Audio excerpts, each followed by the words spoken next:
Selamat siang, perkenalkan nama saya Ening Cemin Pigome, NIM 2014-2012-29, kelas A4 semester 7, Fakultas Ilmu Keperawatan, dan kampus saya di Universitas Pembangunan Indonesia Manado. Kali ini saya akan membuat video dengan berjudul Model Praktik Keperawatan Profesional. Definisi model praktik keperawatan profesional. Model praktik keperawatan profesional merupakan penataan struktur dan proses sistem pemberian asuhan keperawatan pada tingkat ruang rawat sehingga memungkinkan pemberian asuhan keperawatan profesional. Pengembangan MPKP merupakan upaya berbagai negara untuk meningkatkan mutu asuhan keperawatan dan lingkungan kerja perawat. Pengembangan MPKP berbeda-beda di setiap negara atau rumah sakit. Model praktik keperawatan profesional atau MPKP adalah suatu sistem struktur, proses, dan nilai-nilai profesional yang memfasilitasi perawat profesional mengatur pemberian asuhan keperawatan termasuk lingkungan tempat asuhan tersebut diberikan. Yang berikut ada juga metode penugasan. Yang pertama, fungsional. Metode fungsional dilaksanakan oleh perawat dalam pengelolaan asuhan keperawatan sebagai pilihan utama pada saat Perang Dunia Kedua. Pada saat itu karena masih terbatasnya jumlah dan kemampuan perawat, maka setiap perawat hanya melakukan 1-2 jenis intervensi. Misalnya perawat luka, keperawatan kepada semua pasien di bangsal. Yang kedua, metode keperawatan tim. Metode ini menggunakan tim yang terdiri dari anggota yang berbeda-beda dalam memberikan asuhan keperawatan terhadap sekelompok pasien.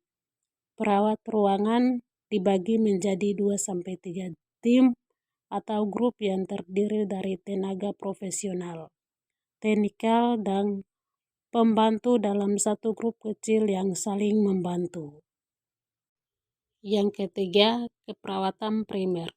Metode penugasan di mana satu orang perawat bertanggung jawab penuh selama 24 jam terhadap asuhan keperawatan pasien mulai dari pasien masuk sampai keluar rumah sakit. Mendorong praktik kemandirian perawat. Ada kejelasan antara si pembuat rencana asuhan dan pelaksana.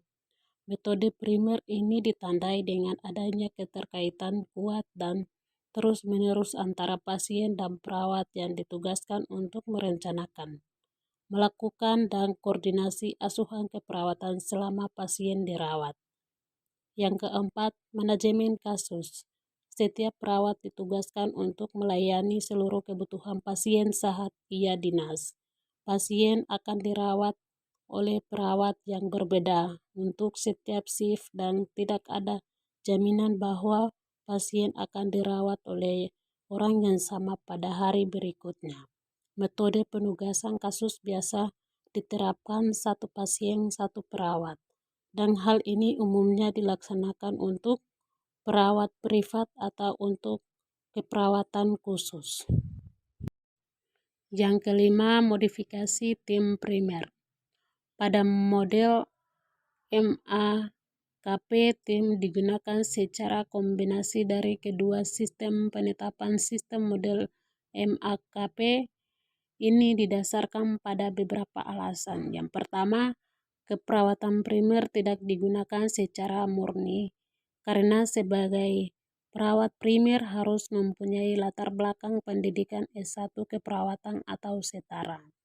Yang kedua, keperawatan tim tidak digunakan secara murni karena tanggung jawab asuhan keperawatan pasien terfragmentasi pada bagian tim. Yang ketiga, melalui kombinasi kedua model tersebut diharapkan komunitas asuhan keperawatan dan akuntabilitas asuhan keperawatan terhadap pada primer. Di samping itu karena saat ini jenis pendidikan perawat yang ada di RS sebagian besar adalah lulusan SPK, maka akan mendapat pembimbingan dari perawat primer atau ketua tim tentang asuhan keperawatan. Demikian video saya. Akhir dari video ini saya ajak jangan lupa like, komentar, dan jangan lupa bergabung di kampus Universitas Pembangunan Indonesia Manado. Terima kasih.